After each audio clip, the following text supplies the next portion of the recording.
तो बच्चों आज अपन स्टार्ट करने वाले हैं विभू के प्रीवियस ईयर क्वेश्चन। देखो पहले अपन करने हैं शेखावटी मिशन के। क्या दे रखा है, देखो पहला क्वेश्चन क्या दे रखा है, बहुत आसान क्वेश्चन है। पहला क्वेश्चन तुम आराम से कर सकते हो। क्या दे रखा है, किसी बिंदु से नियत दूरी पर विद्युत क्षेत्र का मान दे रखा है और आपको विद्युत क्षेत्र का भी मान दे दिया और विभव का भी मान दे दिया। और क्या पूछा है, दूरी ज्ञात करो। क्या ज्ञात करो, किसी बिंदु से नियत दूरी पर विद्युत क्षेत्र का मान ये है तब विभव का मान ये है, तो आप दूरी ज्ञात करो। हमेशा याद रखना कि आपको पता है विद्युत क्षेत्र का मात्रक भी आपको मैंने बताया था। मात्रक क्या होता है, वोल्ट पर मीटर, और इसका फॉर्मूला होता है E बराबर V अपॉन क्या कर देंगे अपन, D। और अपन किसका मान निकालना है, D का। तो D का फॉर्मूला कितना हो जाएगा, D का मान हो जाएगा V अपॉन E, विभव बटा विद्युत क्षेत्र। V के अंदर E का भाग दूंगा तो कितना आंसर आ जाएगा, 6 मीटर। पहला सवाल। सेकंड, एक इलेक्ट्रॉन की ओर लेके जाते हैं तो निकाय की स्थितिज ऊर्जा कितनी हो जाएगी। सुनो अच्छे से, इस सवाल को अपन करते हैं। क्या बोल रखा है सवाल कि एक इलेक्ट्रॉन है, मान लो ये कोई इलेक्ट्रॉन पे आवेश कितना होता है, -C। कितना होता है, -C। एक बार अच्छे से देखते हैं अपन इस सवाल को। इलेक्ट्रॉन पे कितना आवेश होता है, -E। कितना होता है इलेक्ट्रॉन पे आवेश, तुम कहोगे सर इलेक्ट्रॉन पे आवेश होता है -E। दूसरे इलेक्ट्रॉन पे आवेश कितना होता है, -E। और स्थितिज ऊर्जा का फॉर्मूला कितना हो जाएगा, Q1 का मान कितना है, -E। कितना है, -E। Q2 का मान भी कितना है, -E। अपॉन में कितना आता है, इनके मध्य की दूरी r। तो बताओ अगर इलेक्ट्रॉन और इलेक्ट्रॉन होंगे तो फॉर्मूला कितना आ जाएगा, Ke² अपॉन r। अगर इनको एक दूसरे के पास लेके आऊँ, दो इलेक्ट्रॉनों को आपस में एक दूसरे क्या लेके आऊँ, पास, दूरी घटेगी तो अपन की स्थितिज ऊर्जा क्या कर जाएगी, बढ़ेगी। और अगर मैं इनको एक दूसरे से दूर लेके जाऊँ, दूरी बढ़ाऊँ, तो फिर क्या हो जाएगा, स्थितिज ऊर्जा का मान क्या हो जाएगा, घट जाएगा। इंपॉर्टेंट चीज़ है ये सवाल। अगर ऐसा पूछे, अगला सवाल देखना इंपॉर्टेंट है। क्या बोले कि इस इलेक्ट्रॉन और प्रोटॉन को, किसको, इलेक्ट्रॉन और प्रोटॉन को एक दूसरे से पास लेके आया जाए। इलेक्ट्रॉन पे आवेश कितना होता है, -C। प्रोटॉन पे आवेश कितना होता है, +C। तो इस निकाय की स्थितिज ऊर्जा कितनी हो जाएगी, K Q1 अपॉन R। तो K -E +E अपॉन कितना हो जाएगा, R। तो आंसर कितना आ जाएगा, U का मान कितना आ जाएगा, -KE² अपॉन R। यहाँ सुनना, अगर मैं R का मान घटाऊँ, दोनों को एक दूसरे के पास लेके आ जाऊँगा, R का मान घटेगा यदि, तो U का मान बढ़ेगा लेकिन नेगेटिव में। U का मान बढ़ेगा लेकिन नेगेटिव में, U का मान R घटेगा तो U का मान बढ़ेगा, मतलब किस में बढ़ेगा, नेगेटिव में। U का मान नेगेटिव में मान बढ़ना मतलब U क्या करेगा, घटेगा। ये चीज़ मोस्ट इंपॉर्टेंट है। R घटेगा तो U घटेगा, और अगर R बढ़ेगा, क्या बढ़ेगा, R, तो नेगेटिव में मान घटेगा मतलब U क्या हो जाएगा, बढ़ेगा। ये दोनों चीज़ों यहाँ से सवाल बनने के फुल चांस है बच्चों, आपको आना चाहिए। देखो सुनना, अच्छे से सुनना। क्या बोला है, आपको बोल दे दो प्रोटॉन है, कितने प्रोटॉन है, दोनों प्रोटॉन पे आवेश कितना होता है, +E। इनके बीच की दूरी कितनी है, मान ली R। इनके बीच की दूरी कितनी है, R। या क्या बोलेगा, दो इलेक्ट्रॉन, दो क्या बोलेगा, इलेक्ट्रॉन, इनके मध्य की दूरी भी कितनी है, मान लीजिए R है। या क्या बोलेगा, एक प्रोटॉन और एक इलेक्ट्रॉन, इनके बीच की दूरी कितनी है, इनके बीच की दूरी भी कितनी है, R। तो इनकी स्थितिज ऊर्जा का फॉर्मूला कितना आ जाएगा, K +E × KE² upon R। इसकी स्थिति ऊर्जा का फॉर्मूला भी कितना आ जाएगा, माइनस और माइनस कितना हो जाएगा, +KE² अपॉन R। लेकिन इसकी स्थिति ऊर्जा का फॉर्मूला कितना आ जाएगा, -KE² अपॉन R। यहाँ सोचना, यहाँ अगर R बढ़ेगा तो U घटेगा, और R घटेगा तो U क्या हो जाएगा, बढ़ेगा। यहाँ पर भी सेम चीज़, अगर R बढ़ेगा तो U घटेगा, और अगर R घटेगा तो U बढ़ेगा। यहाँ उल्टी चीज़ हो जाएगी, यहाँ R बढ़ेगा तो ये पूरी वाली वैल्यू क्या होगी, घटेगी, लेकिन नेगेटिव में घटेगी, इसका मतलब क्या हो जाएगा, U बढ़ेगा। और R अगर घटेगा तो ये वाली पूरी वैल्यू बढ़ेगी, लेकिन किस में, नेगेटिव में, तो U भी क्या होगा, घटेगा। ये चीज़ इंपॉर्टेंट है बच्चों, देख लेना। अगर इलेक्ट्रॉन और प्रोटॉन हो, इलेक्ट्रॉन और कौन हो, प्रोटॉन, तो R बढ़ेगा तो U बढ़ेगा, R घटेगा तो U घटेगा। और अगर इलेक्ट्रॉन और इलेक्ट्रॉन या प्रोटॉन और प्रोटॉन हो तो R बढ़ता है तो U भी बढ़ता है, R घटता है तो U भी घटता है, R बढ़ता है तो U भी बढ़ता है, R घटेगा तो U भी घटेगा। ये चीज़ आपको आनी चाहिए। अगला टॉपिक देखो, अगला सवाल क्या है, इसमें क्या दे रखा है, इलेक्ट्रॉन दे रखा है, इसमें क्या बोला जा रहा है, इलेक्ट्रॉन प्रोटॉन को एक दूसरे की ओर लेके आया जाए, एक दूसरे की ओर मतलब आर को घटा रहा है, आर घटेगा तो स्थितिज ऊर्जा क्या करेगी, बढ़ेगी। ये अगर ये बोलता है इलेक्ट्रॉन और प्रोटॉन को एक दूसरे के पास लेके आया जाता मतलब आर घटेगा तो उस टाइम आंसर क्या आ जाएगा, घटती है। इंपॉर्टेंट चीज़, बहुत इंपॉर्टेंट, बहुत इंपॉर्टेंट। एक समांतर प्लेट समधारित्र को एक बार आवेशित कर दिया, क्या कर दिया, एक बार बैटरी से आवेशित करके बैटरी को हटा के प्लेटों के मध्य की दूरी को तो मैं क्या कर दूँ, दोगुना। सुनना, प्लेटों के मध्य की दूरी को अगर अपन दोगुना कर दे तो समधारित्र के आवेश पे कोई फर्क नहीं आएगा, आवेश नो चेंज, आवेश के मान में कोई फर्क आने वाला नहीं, आवेश के मान में और प्लेटों के क्षेत्रफल में कोई चेंज नहीं आएगा, प्लेटों के क्षेत्रफल भी क्या होगा, नो चेंज, प्लेटों का क्षेत्रफल भी क्या होगा, नो चेंज। प्लेटों का क्षेत्रफल चेंज नहीं होगा, आवेश चेंज नहीं होगा, सिग्मा का मान क्या होता है, क्यू बटा ए, सिग्मा के मान में भी कोई चेंज नहीं होता है। और प्लेटों के मध्य का क्षेत्रफल, प्लेटों के मध्य का विद्युत क्षेत्र कितना होता है, तुम कहोगे sir sigma upon epsilon note, sigma भी चेंज नहीं, एप्सिलॉन नोट तो कांस्टेंट होता है, तो ई के मान में भी कोई चेंज नहीं होता है। तुम और प्लेटों के मध्य का विभवांतर किसके बराबर होता है, विभवांतर होता है ई इंटू डी के बराबर। अगर आप प्लेटों के मध्य की दूरी को बढ़ाते हो तो विभवांतर बढ़ेगा, क्या बढ़ेगा, याद रखना, प्लेटों के मध्य की दूरी बढ़ाते हो तो क्यू में कोई चेंज नहीं आता है, आवेश में कोई चेंज नहीं, प्लेटों के क्षेत्रफल में कोई आवेश नहीं, पृष्ठीय आवेश घनत्व में कोई चेंज नहीं, प्लेटों के मध्य के विद्युत क्षेत्र में कोई चेंज नहीं। चेंज किस में आता है, चेंज केवल प्लेटों के मध्य के विभवांतर में चेंज आता है। किस में चेंज आता है, प्लेटों के मध्य के विभवांतर के अंदर पक्का ना पक्का क्या आता है, चेंज आता है। तो ये इसने क्या बोल रहा है, और अपन को पता है धारिता का फॉर्मूला कितना होता है, धारिता का फॉर्मूला होता है Q upon V, Q upon कितना हो जाएगा, V। और प्लेटों के मध्य की दूरी बढ़ाऊंगा तो विभवांतर बढ़ेगा, क्या बढ़ेगा, विभवांतर बढ़ेगा, और विभवांतर बढ़ेगी तो धारिता का मान क्या हो जाएगा, घट जाएगा। और अपन को ये भी पता, अपन ऐसे भी सोच सकते हैं समांतर प्लेट समधारित्र की धारिता का फॉर्मूला कितना होता है, A epsilon not upon D. A में मैं कोई चेंज नहीं कर रहा हूँ, प्लेटों के क्षेत्रफल में कोई चेंज नहीं कर रहा हूँ, किसको बढ़ा रहा हूँ, डी को बढ़ाता हूँ, डी को बढ़ाऊंगा तो क्या हो जाएगी, धारिता घटती है, धारिता घटती है, विभवांतर बढ़ता है, विद्युत क्षेत्र में कोई फर्क नहीं आता है, पृष्ठीय आवेश घनत्व में कोई परिवर्तन नहीं आता है, प्लेटों के क्षेत्रफल में कोई परिवर्तन नहीं आता है, प्लेटों के आवेश में कोई परिवर्तन नहीं आएगा, केवल किस में आएगा, विभवांतर में वृद्धि होगी और उसकी वजह से धारिता का मान क्या हो जाएगा, घट जाएगा। विभवांतर में तो क्या होगी, वृद्धि, और धारिता क्या हो जाएगी, कम। समधारित्र में ऊर्जा किस रूप में रहती है, ये मैं आपको पढ़ा चुका हूँ, मैंने आपको बताया था, जब मैंने आपको समधारित्र समझाया था तो मैंने कहा था समधारित्र में जो ऊर्जा होती है ना, समधारित्र की ऊर्जा मान लीजिए कि ये समांतर प्लेट समधारित्र हैं, एक इसकी प्लेट ये हो गई और एक इसकी प्लेट कौन सी हो गई, ये कौन कौन सी दो प्लेटें हो गई, एक प्लेट पे क्या होता है, धनावेश, एक प्लेट पे क्या होता है, धनावेश, दूसरी प्लेट पे उतना का उतना क्या होता है, ऋणावेश। और प्लेटों के मध्य, प्लेटों के साइड में विद्युत क्षेत्र कितना होता है, जीरो, साइड में विद्युत क्षेत्र कितना होता है, जीरो। विद्युत क्षेत्र केवल कहाँ पे रहता है, बीच में, कि केवल कहाँ रहता है, बीच में। और इसी विद्युत क्षेत्र में, इसी विद्युत क्षेत्र में ऊर्जा संचित रहती है, क्या रहती है, ऊर्जा। और इसी को बोला जाता है विद्युत स्थितिज ऊर्जा बोलते हैं। कौन सी ऊर्जा बोलते हैं, विद्युत स्थितिज ऊर्जा। प्लेटों के मध्य के विद्युत क्षेत्र में रहती हैं, किस रूप में रहती हैं, विद्युत क्षेत्र के रूप में संचित रहती हैं। क्या ये फॉर्मूला तो आपको आता ही है, ये आपको पता है। क्यू में क्या संबंध होता है, तुमको पता है सर, क्यू बराबर सी वी होता है, क्यू बराबर सी वी, तो वी का मान कितना आ जाएगा, क्यू अपॉन सी।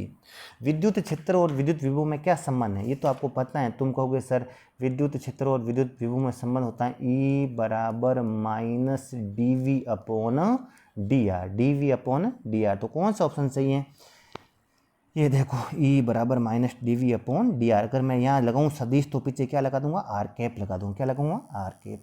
समविभव पृष्ठ के विद्युत क्षेत्र भी लंबवत होता है, विद्युत क्षेत्र रेखाएं भी लंबवत होती हैं, और जो भी फ्लक्स गुजरता है वो हमेशा फ्लक्स पृष्ठ के क्या होता है, फ्लक्स मतलब विद्युत क्षेत्र रेखाएं, विद्युत क्षेत्र रेखाएं समविभव पृष्ठ को कैसे काटती हैं, लंबवत काटती हैं। कैसे काटती हैं, लंबवत काटती हैं।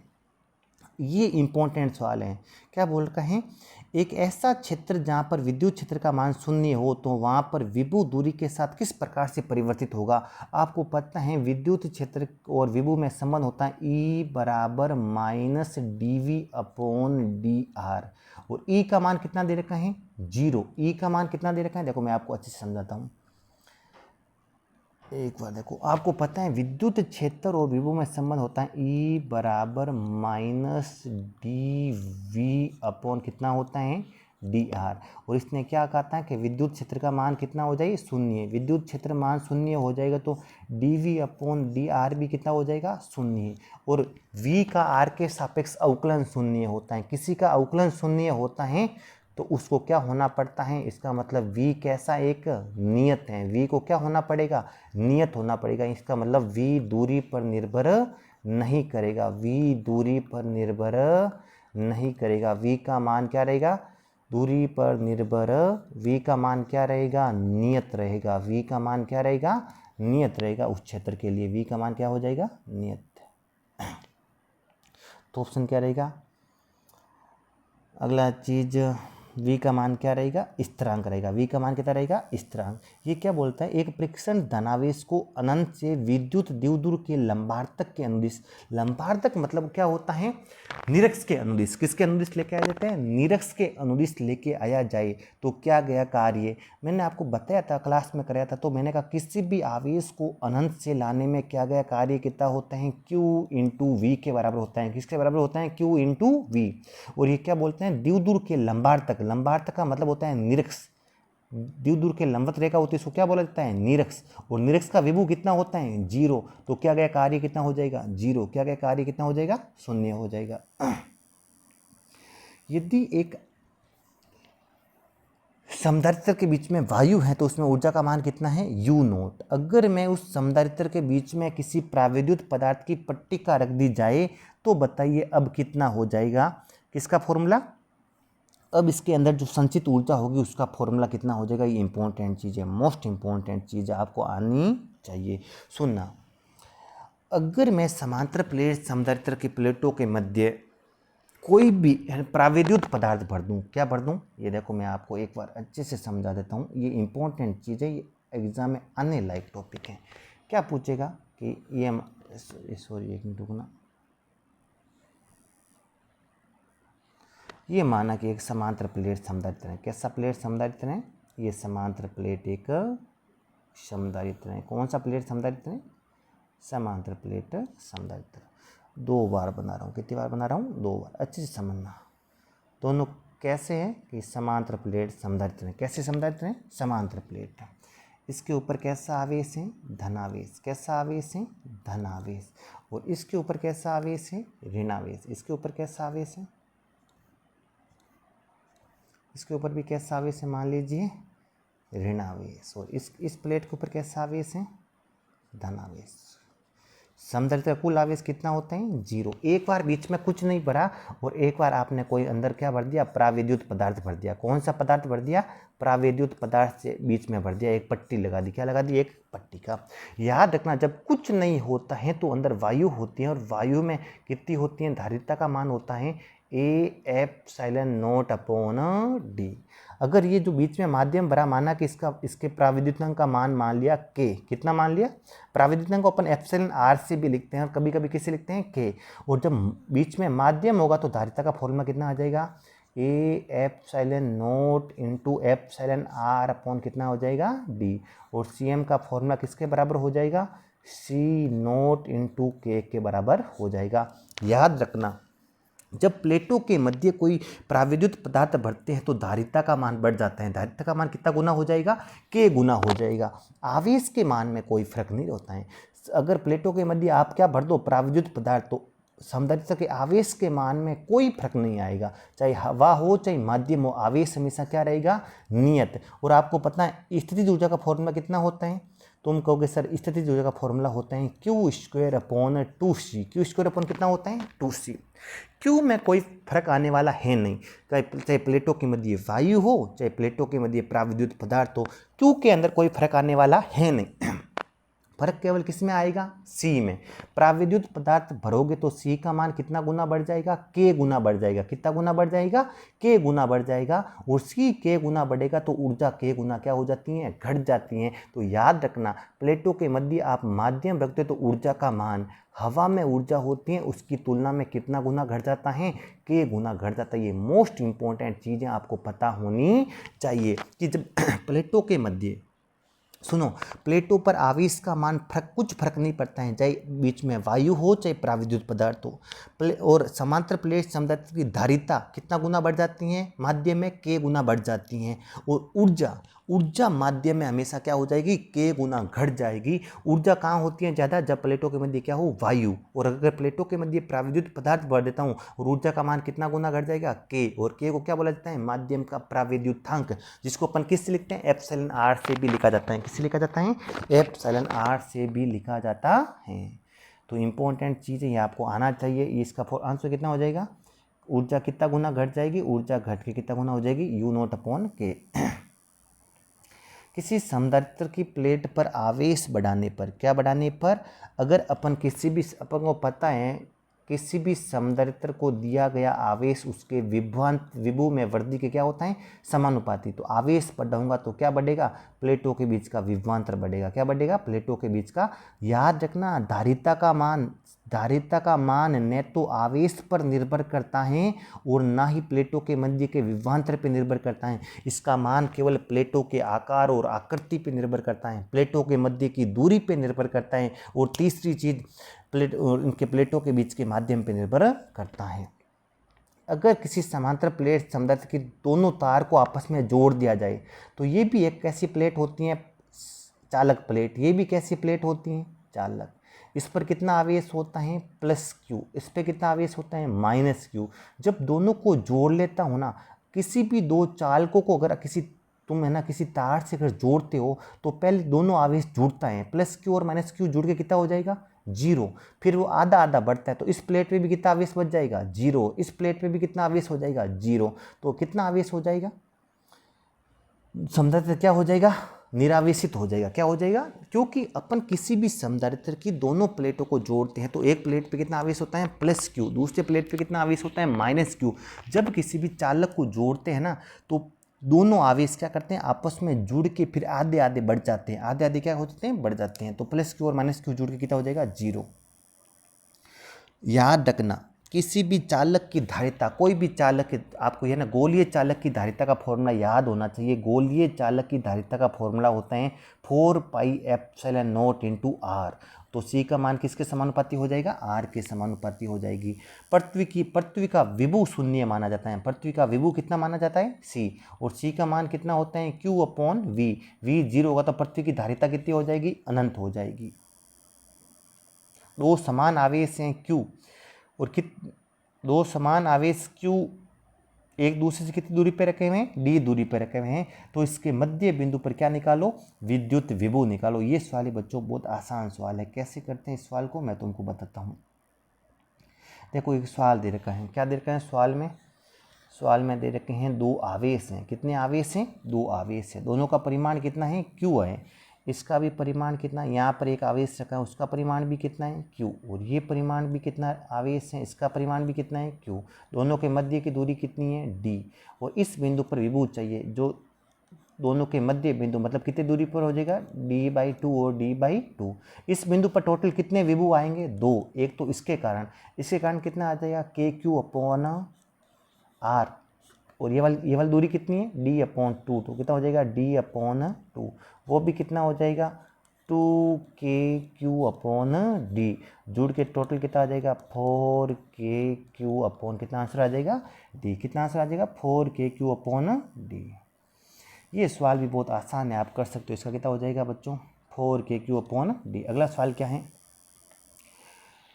v और किसके बीच ग्राफ दिया हुआ है, आवेश q के मध्य। आपको पता है अगर ये v अक्ष है तो ये भी कौन सी अक्ष होगी, v। ये क्या हो जाएगी, q। tan थीटा का मान किसके बराबर हो जाएगा, v/q। tan थीटा का मान किसके बराबर हो जाएगा, v/q। और v/q को क्या लिख सकता हूँ, 1/c। और c का मान कितना आ जाएगा, cot थीटा। ये इंपॉर्टेंट चीज़ मैंने आपको क्लास में कम से कम 3 या 4 बार ये चीज़ मैं आपको बता चुका हूँ। क्या बता चुका हूँ, तो देखो एक बार अच्छे से देखो। मैंने आपको क्लास में ये चीज़ बताई थी कि अगर अपन को ऐसे दो ग्राफ दे सकते हैं, क्या दे सकता है, अगर ये ऊपर वाली अक्ष वो क्यू ले, क्या ले, क्यू। वो नीचे वाले अक्ष क्या ले v। या ऊपर वाले अक्ष को क्या लेगा, v। नीचे वाले अक्ष को क्या लेगा, q। और अगर आपको एक क्या दे, ग्राफ दे, क्या दे आपको, एक ग्राफ। क्या दे आपको, एक ग्राफ। मान लो ऐसा एक ग्राफ दे दे और एक यहाँ पर भी एक ऐसा कैसा ग्राफ दे दे और ये एंगल आपको मान लो थीटा दे दे, कितना दे दे, ये वाला एंगल आपको कितना दे दे, थीटा, और ये भी एंगल कितना दे दे, थीटा। अगर सुनो Q और V के बीच का ग्राफ है तो C किसके बराबर होगा, इस ग्राफ की ढाल के बराबर tan थीटा के बराबर होगा। और अगर V और Q के बीच का है तो C का मान किसके बराबर हो जाएगा, कोट थीटा के बराबर। किसके बराबर हो जाएगा, कोट थीटा। ये चीज़ आपको पता होनी चाहिए, इंपॉर्टेंट है, अपन ने क्लास में कर चुके हैं। तो किसके बराबर हो जाएगा, कोट थीटा। जब आवेशित वायु के समतल में प्लेटों के मध्य प्राविद्युत पदार्थ भर दिया जाए तो उसकी ऊर्जा, ये याद रखना, कभी भी भरे तो आवेश के मान में कोई परिवर्तन नहीं, धारिता कितना गुना बढ़ जाएगी, k गुना बढ़ जाएगी, और ऊर्जा हमेशा याद रखना k गुना घट जाती है। कितने गुना घट जाती हैं, और k को क्या बोला जाता है, माध्यम का प्राविद्युतांक कहते हैं। कितना गुना घट जाएगी, k गुना घट जाएगी। अगला सवाल, एक आवेश q r त्रिज्या के वृत्तीय क्षेत्र में q आवेश की चारों ओर घूम रहा है तो घुमाने में क्या गया कार्य कितना होगा। सुनो, आपको पता है q आवेश, अगर कोई बिंदु आवेश है, क्या है, बिंदु आवेश है। सुनना, ये क्या अच्छा सवाल रहेगा। q आवेश से को r त्रिज्या के वृत्तीय क्षेत्र में q आवेश के चारों ओर घुमाने में कितना कार्य करना पड़ेगा। देखो ये क्वेश्चन बहुत आसान है, मैं आपको समझाता हूँ। इस क्वेश्चन को कैसे करते हैं उसके बारे में थोड़ी बात करते हैं। इस क्वेश्चन को कैसे करेंगे उसके बारे में आपको मैं बताऊंगा। देखो गोलाकार कैसे लेते हैं, ऐसे लेते हैं, ये एक मिनट रुकना। सुनो, ये सवाल क्या बोल रखा है, सवाल बोल रखा है कि किसी एक आवेश है, मान लो एक प्लस क्यू आवेश है। कैसा आवेश है, प्लस क्यू। और आपको पता है किसी भी आवेश के कारण समविभव पृष्ठ कैसे होते हैं, गोलाकार। कैसे होते हैं, समविभव पृष्ठ कैसे होते हैं, इसके चारों ओर कैसा समविभव पृष्ठ होगा, गोलाकार समविभव पृष्ठ। मान लो कितनी त्रिज्या का है, r त्रिज्या का, और इस पर एक किसी आवेश q को घुमा रहे हो। किसी को घुमा रहे हो, q को। और आपको पता है समविभव पृष्ठ पर किसी भी आवेश को घुमाने में क्या क्या कार्य हमेशा कितना होता है, जीरो होता है। कितना होता है, जीरो। तो ये सिंपल सा आपको सवाल घुमा के दे दिया और कुछ भी बात नहीं है। क्या बोल रखा है सवाल में, सवाल में बोल रखा है कि एक बिंदु आवेश q, एक q आवेश को r त्रिज्या के वृत्तीय क्षेत्र में q आवेश के चारों ओर घुमा दिया जाए तो ये q आवेश का एक किस पे घुमा रहे हो आप, समविभव पृष्ठ पे घुमा रहे हो। और समविभव पृष्ठ पर घुमाने में क्या क्या कार्य हमेशा कितना होता है, शून्य। कौन से चालक की धारिता ज़्यादा होती है, जो q के पास में होता है। किसके पास में होता है, q के। तो एक की क्या हो जाएगी, धारिता ज़्यादा। अब ये इंपॉर्टेंट चीज़ है, 20 कूलाम के आवेश को किसी बिंदु a से b तक ले जाने तक 0.2 मीटर की दूरी तक लाने में क्या गया कार्य कितना जूल है, 2 जूल है। तो बताइए दोनों बिंदुओं के मध्य विभवांतर कितना होगा। तो आपको पता है किसी भी आवेश को घुमाने में क्या गया कार्य, फॉर्मूला क्या होता है, Q इंटू कितना होता है, विभवांतर। W का मान कितना जूल दे रखा है, 2 जूल। कितना जूल दे रखा है, 2 जूल। और आवेश का मान कितना कूलाम दे रखा है, 20 कूलाम। तो 20 कूलाम इंटू V, तो V का मान कितना आ जाएगा, 2/20 1/10 कितना वोल्ट आ जाएगा, विभवांतर का मान आ जाएगा 0.1 वोल्ट। कितना वोल्ट आ जाएगा, 0.1 वोल्ट। किसी भी आवेश के कारण अनंत पर आवेश, अनंत का विभव हमेशा अपन कितना मानते हैं, मोस्ट इंपॉर्टेंट, अनंत का विभव कितना माना जाता है, 0 माना जाता है। दो आवेशों के निकाय की स्थिति ऊर्जा कितनी होती है, k q1 q2 upon r। ये बहुत आसान है।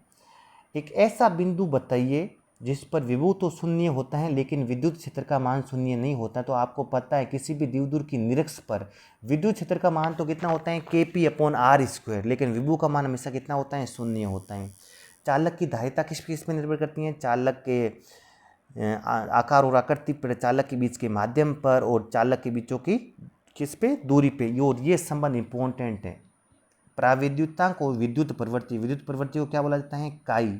इसका फॉर्मूला कितना हो जाएगा, एप्सिलॉन नॉट इंटू ये, या एप्सिलॉन आर लिखो चाहे के लिखो, एक ही चीज़ होती है। एप्सिलॉन आर माइनस कितना हो जाएगा, 1। ये इंपॉर्टेंट रिलेशन है, आपको आना चाहिए। समांतर प्लेट समतल की परिभाषा बताओ, ये मैं करा चुका हूँ। नमा क्वेश्चन तो करवा चुका हूँ। ऐसा बिंदु बताइए जहाँ पर विद्युत क्षेत्र तो क्या होता है, शून्य होते हैं, लेकिन विभव शून्य नहीं होते हैं। आपको पता है, मैंने पढ़ा था किसी भी चालक के अंदर हर बिंदु पर विद्युत क्षेत्र तो कितना होता है, शून्य, और विभव हमेशा क्या होता है, नियत, और क्या होता है, पृष्ठ के बराबर होता है। ये अपन पढ़ चुके हैं। और इसके बाद में ये छोटे छोटे इंपॉर्टेंट सवाल हैं, एक बार अच्छे से कर लेना। इस चैप्टर को आपका बेसिक आना चाहिए, सुन लेना, अच्छे से सुन लेना। प्राविद्युत पदार्थ भर दें अगर प्लेटों के मध्य, तो आवेश के मान में कोई फर्क नहीं आएगा, आवेश का मान उतना ही रहेगा, आवेश के मान में कोई परिवर्तन नहीं। धारिता कितना गुना बढ़ जाएगी, k गुना बढ़ जाएगी, और k को क्या बोला जाता है, माध्यम का प्राविद्युतांक। और ऊर्जा कितना गुना घट जाएगी, ऊर्जा का मान k गुना घट जाएगा।